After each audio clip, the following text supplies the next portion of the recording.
મહુવા બાજુના ફરવાલાયક સ્થળમાં આપેલું બગદાણા તમે જોવો છો. અહીં જમવાનું, ભોજન, ભજન અને ભક્તિ બહુ જોરદાર છે સૌરાષ્ટ્રની અંદર. અહીં લોકો જમવાનું બહુ જ પસંદ કરે છે. આ બાળકો રમે છે એ બધા હમણાં પીરવવામાં કામ કરશે. જુઓ તમે બાળકોની મજા. આ બધા જમવાવાળા આવી ગયા છે. જમણવારની થોડી જ વાર છે શરૂ થવાની. આ બધા જો હાલ્યા જ આવે છે જમવાનું. અહીં હરિહરનો હાથ પડી ગયો છે. જમવાના આવ્યા, અમે મંદિરમાં ગયા, દર્શન કર્યા અને આ ભાઈ કે અમારે ફોટો પાડવો છે તો ફોટો પાડ્યો. આ ભાઈ જો મોજમાં આવી ગયા. ત્યાંથી અમે નીકળ્યા હતા, બાપાના દર્શન કર્યા ઝાડવામાં અને પછી ત્યાંથી નીકળ્યા હતા મોગલધામ પહોંચી ગયા. અને મોગલધામથી દર્શન કરીને આટા માર્યા ઘડીક થોડીક વાર, બધું ખરીદી કરીને આજુ મોગલધામના દરવાજે ઊભા રહી ગયા, ફોટો પાડ્યો. ત્યાંથી નીકળ્યા અમે ગોપનાથમાં અમે દરિયા કિનારે દર્શન કરીને પછી દરિયાકાંઠે બહુ આટા માર્યા. ઠંડુ થઈ ગયું એટલે બહુ મજા આવી.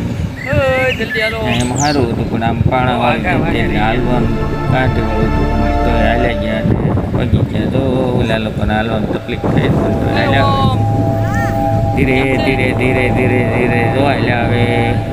બધા લોકોને બહુ મજા આવી. દરિયાકાંઠે ઠંડુ હતું ને ગરમીની પારો હતો એટલે ઠંડામાં બહુ મજા આવી. પછી બધાને જો ઓલા ભાઈ ફોટા પાડે છે એવા અમારી વાહે બધા અમારી હાથે હારે હતા.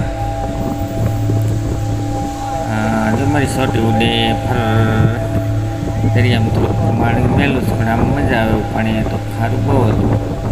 મારા બૂટ સંપલ બધા ખારા ખારા થઈ ગયા સારવાળા. આ હિંમતભાઈ જો પાણીની બોટલ લઈને આટા મારે છે ને એના પપ્પા ફોટો પાડે છે. હમણાં બધી કેવી મજા કરે છે. અહીં ખાડા ખડિયાવાળી ધરતી છે, એમાં દરિયો છે.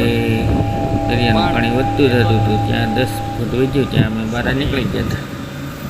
અહીં બહુ મજા આવે. નજારો પૈકી કુદરતી હતો, જોવા જેવું એક વાર છે. તમે ન ગયા હોય તો જાજો, ગયા હોય તો કોમેન્ટ કરજો, ક્યાંક કરજો. આ રેતી એટલી જ હતી પણ એમાં ડિઝાઇન બહુ મસ્ત કરતી હતી એટલે અમે વિડીયો ઉતાર્યો. સાજના હતા એમાં નીચે ઊભું રહેવામાં બહુ ઠંડુ લાગતું અને મજા આવતી. આખો દરિયો કચરો બધું હતું પણ થોડુંક સારું હતું. તો હાલવા સલામાં કાંઈ વાંધો નહોતો. સબરાઈટ રેવાની બહુ ગૌશાળા હતી ગોપનાથમાં. તો ગૌશાળાનું થોડુંક શૂટિંગ ઉતાર્યું. ગૌશાળાની નીણ પડી હતી ત્યાં. ઘણું બધું સામાન ને હતું અને અહીંયા સીધું જ મંદિર હતું ગોપનાથ દાદા એટલે મહાદેવનું મંદિર. અહીંયા અમે ત્યાં ઝાડ હેઠે આવીને બેઠા. આ હતું કોટડા, સામનું કોટડા કાળિયા પુલનું. ત્યાં આવીને બેઠા ઘડી આરામ કર્યો. પછી પાણી પીવાનું હતું, અહીંયા પાણી પી આવ્યા. આ ઝાડ બહુ મસ્ત ઠંડુ હતું. સામે જમણવાર હતું, સામે ગાડી પડી. લાકડા બકડા એટલે રાખ્યા હતા ખાલી બાળવાને લાપસી બનાવવા માટે. બહુ જબરા પાયા તો આ ભાઈ અમને કે બેટ લેવું છે એટલે બેટ લઈ દીધો. પછી લેવો તો લુગડા ધોવાનો ધોકો પણ માન્યા નહીં એટલે બેટ લઈ દીધો. જો ભાઈ દાંત કાઢે છે એ પહોંચ્યા. દાદાને પછી બેટ લેવડાવ્યું 150 રૂપિયા થશે. જો અહીંથી અમે નીકળી ગયા કોટડાથી પાછા આગળ દરિયો જોવા. મોટું મેદાન હતું, માં લખેલું હતું. જોયું બધું સરસ. મિત્રો અમારી મોજ મોજ ગળ્યું જતું હતું. જોદાય અહીંથી હવે માં પાસે બધા ફોટા પડતા હતા. ત્યાં જોઈને પાછા અમે નીકળી ગયા. ત્યાંથી રવાના થઈ ગયા. કોટડાથી નીકળી ગયા મોગલમાં.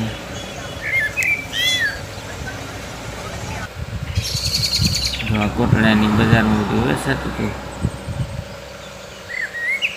બધા ખરીદી કરી નીકળી ગઈ. ત્યાંથી આગળ આવી ગયા કોટડા. અમે પાછા મેન મંદિર ત્યાં તુલસીના દર્શન કરીને બધા ફોટા પાડ્યા અને બધા ત્યાંથી પરસાદ લઈને નાળિયેર કરી નીકળી ગયા.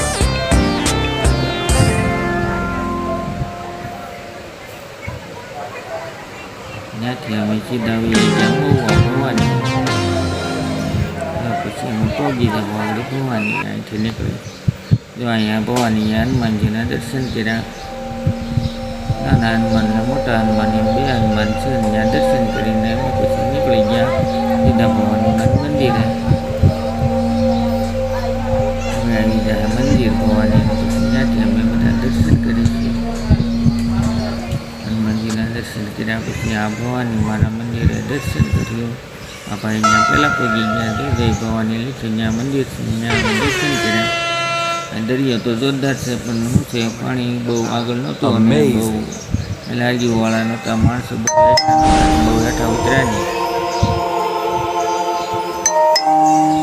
જોયું બધું જો ઠંડુ હતું પણ નીચે હતું એટલે અમે તો બહુ ગયા નહીં કરતા. દર્શન કરીને ત્યાંથી નીકળી ગયા. કેવું મસ્ત મજાનો દરિયો પાણી જે વધવાનું કેડીમાં હતું ધીમે ધીમે વધતું હતું. તમે વહેલા પહોંચી ગયા એટલે અહીંયાથી સબ નીકળી ગયેલા.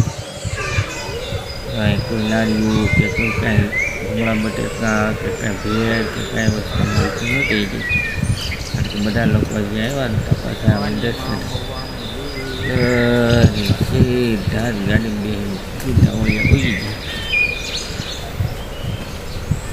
ઠંડકમાં તડકામાં આવા સ્થળોમાં બહુ મજા આવે. 4-5 સ્થળ અહીંયા જોવાલાયક છે. મહુવા તાલુકામાં તળાજા તાલુકામાં ભાવનગર જિલ્લામાં તો જરૂર જોવા આવી.